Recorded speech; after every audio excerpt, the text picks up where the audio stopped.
हरिओम। एक कदम उजाले की ओर से मैं प्रीति आप सभी का स्वागत करती हूँ।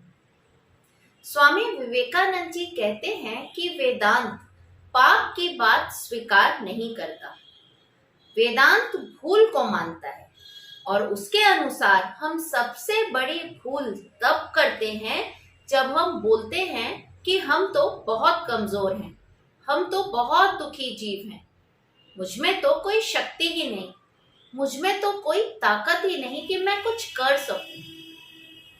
आइए शुरू करते हैं हिडन ट्रेजर में आज की कहानी। एक बार किसी स्टेशन पर एक भिखारी भीख मांग रहा होता है।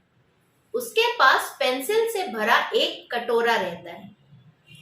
स्टेशन पर ट्रेन पकड़ने एक युवा व्यवसायी आता है।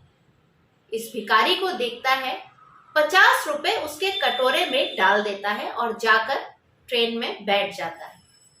ट्रेन का डिब्बा अभी बंद नहीं हुआ था, तुरंत उतरता है और इस भिखारी के पास वापस लौट के आता है।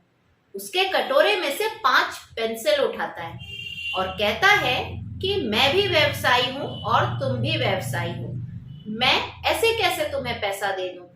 इन पेंसिलों की भी कीमत है। ये बोलकर वो वापस जाता है और ट्रेन में बैठ जाता है। कुछ वर्ष बीत जाते हैं। एक बार ये युवा व्यवसायी एक पार्टी में रहता है। उसी पार्टी में ये भिखारी भी रहता है। उसको देखता है और फौरन पहचान जाता है। उस युवा व्यवसायी के पास आता है और उनसे कहता है कि आपने शायद मुझे नहीं पहचाना होगा, लेकिन मैंने आपको बहुत अच्छी तरह पहचाना। उसको उस घटना की याद दिलाता है कि याद करिए, स्टेशन पर आपने मुझसे पेंसिल ली थी। तब इस युवा व्यवसायी को याद आता है, बोलता है कि हाँ, शायद तुम उस दिन भीख मांग रहे थे। हाँ, मुझे याद आया, बराबर याद आया, लेकिन आज तुम सूट और टाई पहने इस पार्टी में कैसे?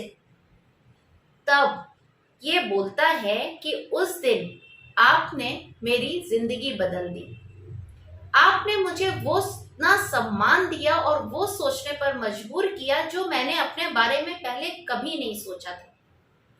आपके वो शब्द कि मैं भी व्यवसायी हूं और तुम भी व्यवसायी हो और इन पेंसिल की कीमत है, इसने मेरा जीवन बदल दिया। आपके जाने के बाद मैंने बहुत सोचा। मैंने सोचा कि मैं यहाँ क्या कर रहा हूँ, मैं यहाँ भीख क्यों मांग रहा हूँ? और फिर मैंने अपना झोला उठाया और घूम घूम कर पेंसिल बेचना शुरू किया। धीरे धीरे कुछ मुनाफा हुआ तो मैंने किताब, कॉपी और कुछ अन्य चीजें भी बेचनी शुरू की। आज पूरे शहर में मैं इन चीजों का सबसे बड़ा थोक विक्रेता हूँ। आपका तहे दिल से धन्यवाद देना चाहता हूँ कि आपने मेरे जीवन में क्रांति ला दी। आप अपने बारे में क्या सोचते हैं? आप क्या राय स्वयं के बारे में खुद को देते हैं? ये बहुत जरूरी है। इनडायरेक्टली इन चीजों को ही आत्मसम्मान कहा जाता है। दूसरे हमारे बारे में क्या राय कायम करते हैं ये उतना महत्वपूर्ण नहीं है, या कहें कि कुछ भी इम्पोर्टेंट नहीं है। महत्वपूर्ण है कि हम खुद अपने बारे में क्या सोचते हैं, क्योंकि हम जो राय खुद के बारे में बनाते हैं वही जाने अनजाने हम दूसरों को महसूस करवाते हैं और उसी अनुरूप दूसरे हमसे व्यवहार करते हैं। आत्मसम्मान के कारण ही हमारे अंदर प्रेरणा पैदा होती है, या कहें कि हम आत्म प्रेरित होते हैं। इसलिए बहुत आवश्यक है कि हम अपने बारे में कुछ श्रेष्ठ राय कायम करें, पूर्ण आत्मसम्मान के संग जीवन जिए। ये बहुत इंपॉर्टेंट है।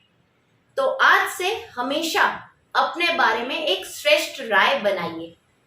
आप बहुत कुछ कर सकते हैं। अपने आप को कभी छोटा मत समझिए। हर मंगलवार और शनिवार को सुबह 8 बजे मेरे साथ हिडन ट्रेजर में देखिए एक नई कहानी। हरिओम।